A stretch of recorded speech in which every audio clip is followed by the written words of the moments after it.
It's Slim DP. Slim DP in the house. In some purple. Absolutely. This is bright, man. Loving these new, and just as it gets too hot to wear sweatshirts, Andertons brings out all the cool colours in a sweatshirt. Absolutely. Maybe you live in the southern hemisphere, now is the time to buy. It's a sweat weather. Sweater weather. Right, Gibson. We got a sneak preview of this stuff at the NAMM show, but it's now in the shops. It is. So we thought we would revisit and see if we still liked it, which we do. Yeah, this is much better to get them in here so we can like... When was the last time you got yourself into double trouble, Mr. Pete? Well, it's many years ago now, but yeah, it was definitely with a couple of twins. Twins? Yeah. How did you tell them apart? Well, one had the nail polish on and the other one had a... So I'm so sorry. So Double Trouble, these are basically very slight kind of twists on a 50s and a 60s Les Paul standard. I guess the most obvious difference is we've got these open coils so that you can see the cream kind of bobbins on the two guitars. Bobbins. Now, internet, does it make a difference to the sound if you take the metallic cover off of a humbucker? I mean, do you know, on that particular one, isn't it sort of... I don't know, man. Sort of inevitable really that it kind of has to, doesn't it? I mean, look, what's the science? What's the science? I've heard that people say sometimes if you have a cover on a pickup and it's not tight, it's like, you know, there's a little gap there, it can add to how microphonic the pickup becomes. So I don't know if that was why people took the covers off originally, whether there was a sonic reason or whether they just thought it was cool. And then sometimes you'd have cream bobbins underneath, sometimes it could be black, and otherwise you have one of each and you get the zebra thing. I love that. So you've got the Alnico 5s on the 60s. You can tell immediately they're much hotter. I've got the Alnico 2s on the 50s.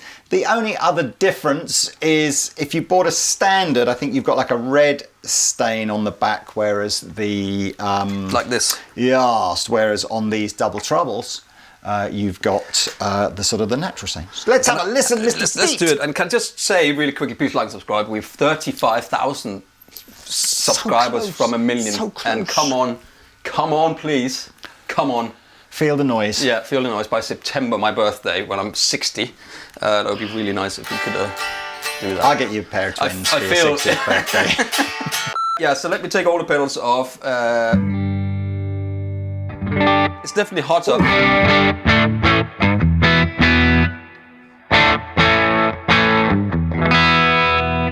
Much control is to be had.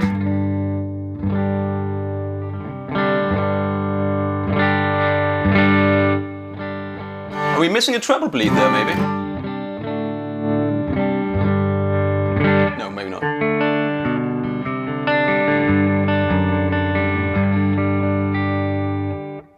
Oh, I just think it's great. That's great. no compression, no nothing. No nothing. Little position. Playing some cowboy chords over here. And a bridge. There's nothing wrong with that at all. Nothing wrong at all. I love the colour as well. This might not be the best comparison here best comparison because not only are my pickups different magnets in them, my amp has a bit more headroom, so I'm probably not going to...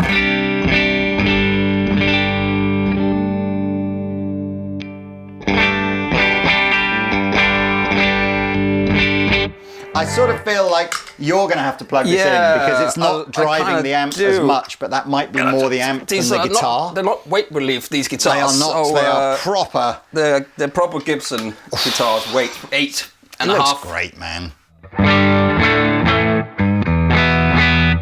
It's slightly lower output.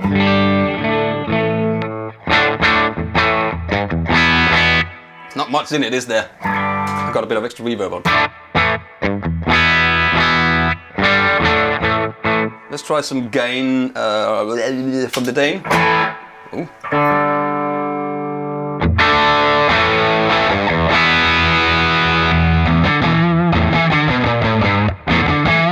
That's got that more single coily P90.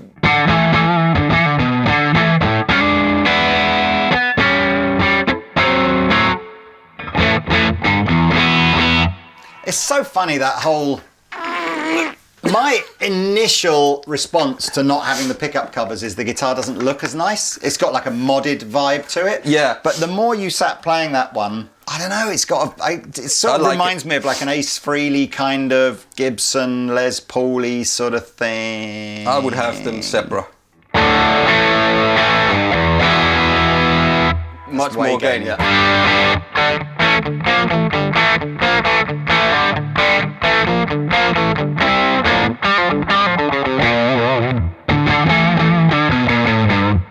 That's definitely more hollow. Does that make sense?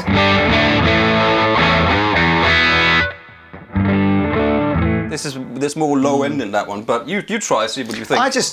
They're like a limited edition thing for 2025. Right. I think the normal Les Paul standard with the chrome pickup cover is obviously going to be the one that carries on, and this is just a bit of fun, just to give you something a bit different. I think they're similar kind of price to a Les Paul standard, so go check them out. Cool, links below. I mean, again.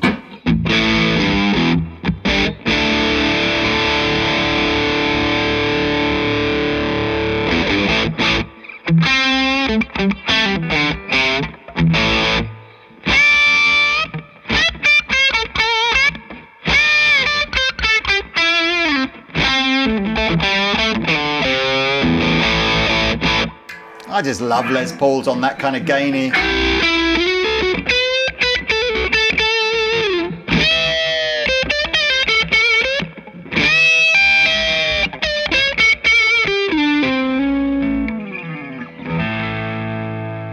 They're set up really nicely, these, aren't they? They are. Really nicely. Yeah, straight out the box or case. They're cased. So a couple of other things. Let's just point out the difference between 50s and 60s. Help maybe you make the right choice.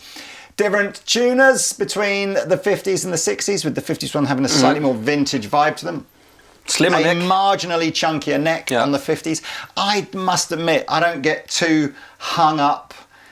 There's very, very few Gibson guitars now where they talk about having a chunky neck that I feel like, whoa, that is baseball size. It's just a little different, a little bit fatter.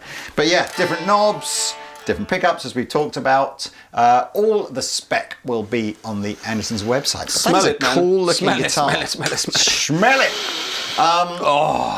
Shall we move on? Yes. We're going to go over the most expensive guitars of toujours. Are we doing that? Am I going Do you want to do the Warren... platypus? Oh, you do the platypus if you want to. I mean, isn't that a crazy animal? Come on, Pete, I'm going to test your powers of nature here. What is it that makes the duck-billed platypus unique in nature? Lays pretty eggs. unique. Yeah, It's absolutely. lays eggs. And he studied his biology when he was at school. yeah, Is it the only mammal, or one of a very small number of mammals? that lay eggs? And then it's got something. There's something else, isn't there? I don't know. Can't remember. I'm sure you'll tell us. I don't know anything else about it. That's all I know. Right. So back in 1955, 70 years ago. Whoa, Pete was only 3. Yeah. This was what a Les Paul looked like, and to commemorate that, Gibson have reissued this guitar in the 5 colours that I believe it was available in at the time. Yeah. I love the detail that the knobs have been colour matched to the paint finish. So we'll put those on screen now. These and are the coolest name. Sorry. Yeah. That's Viceroy Brown. Viceroy Brown. He sounded like somebody that should have been in Shaft. Was he one of the detectives in? I thought it was Star Wars. Could be. What is a Viceroy? That's a great looking colour. There's a very fine sort of metallic. Yeah. and obviously it's got like the light aging on it. These are pretty expensive. These are about 5,600, but there are only 200 That of is such each. a cool colour. It's not narrower here, but it goes into the shoulders. the shoulders. shoulders are like a straighter on this, so it's got a very different. You know what? Funnily enough, I talked about very few have that baseball bat feel, but this is going on that way. You know, where it does feel that. Tell me it doesn't feel like a.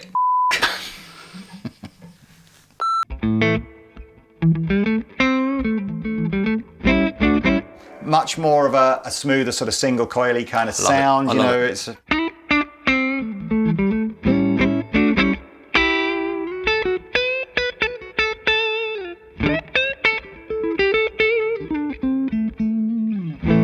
Oh man, this is good.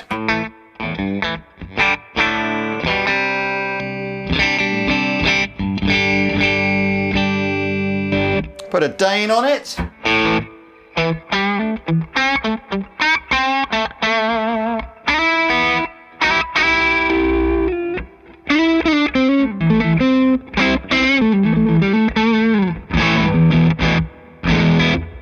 This is a good one.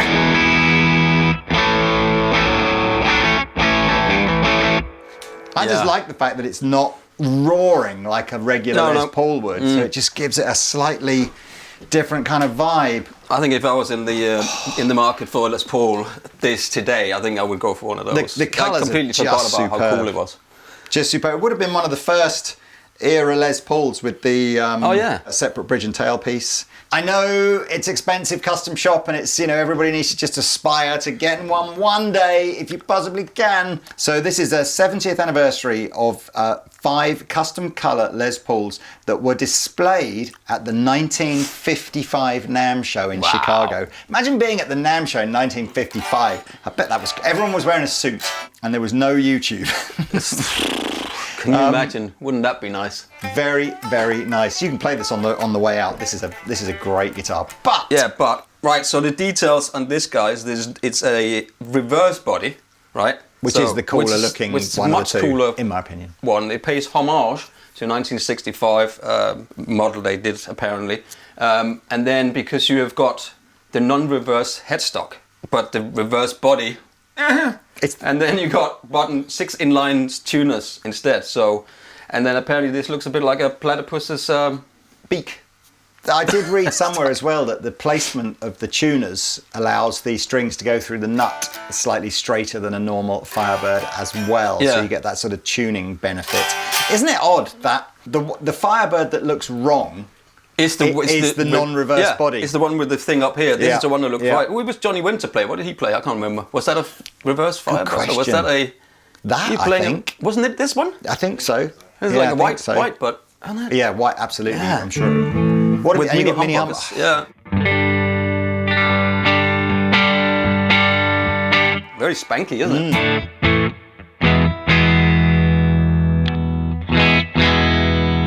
Very bright. Is it in tune? No, but it's a Gibson. Very spanky, isn't it?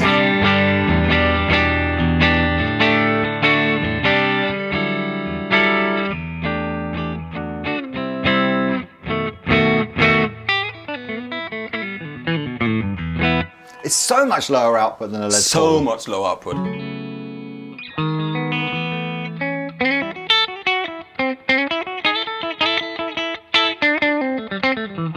It's very quacky. It's much quackier than I remember. It's a platypus. It's because it's a platypus. It's a black. Yeah, it's like that. Wow. It's really bright. This is a good example of a guitar where maybe it's worth changing some settings. To change some settings or do something else. Let's just put a deco on.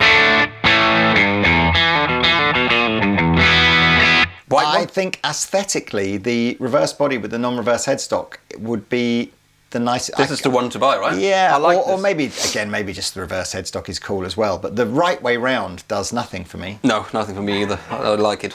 The reverse.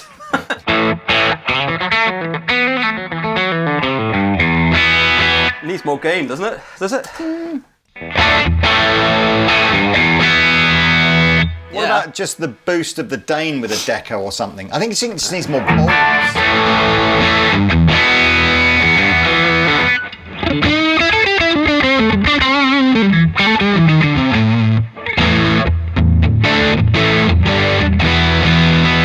What is the Edgar Winter Group song? I was thinking that too. So good, I can't remember. We talked about doing that as one of our Andertons band things, didn't we? Because it's got a great riff solo in it, yeah. It's a great guitar, man. It sounds good, it plays really low, but it's not in tune.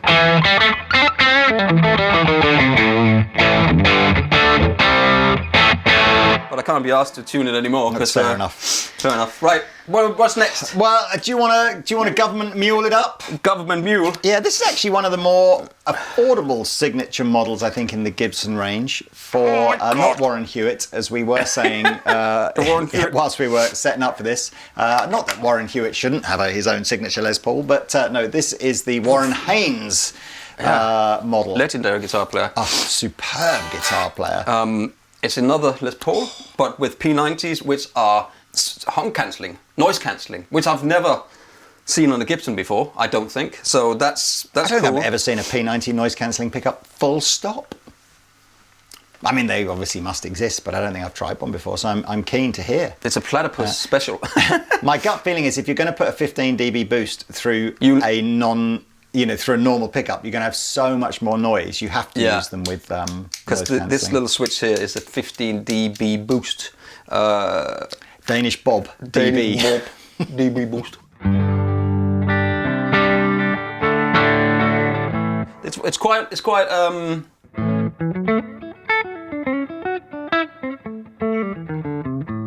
Yeah, it's quite dark, isn't it? It's funny. That would be my experience when you try noise cancelling single coils. Yeah, they always often they're a little bit darker, aren't they?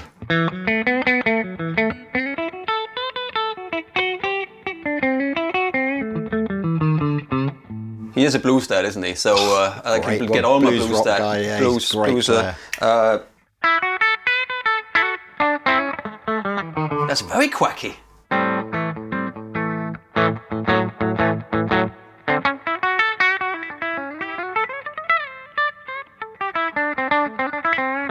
Let's try that boost. It's very quacky, right? And it's quite stratty. Or telly-ish, maybe. I'm not sure.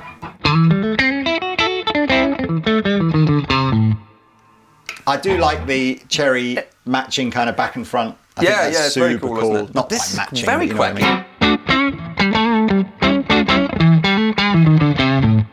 Especially in this. There's no.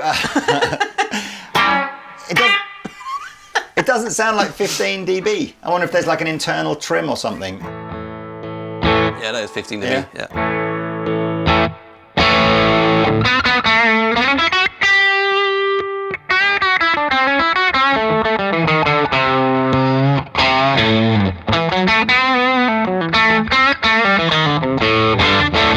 Can you just play it? Can you just play it through with your amp?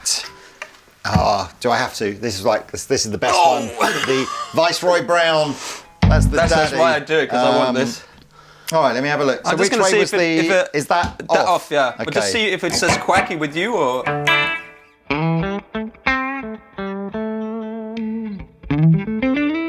It's not as quacky. Oh, it is still quacky, isn't it?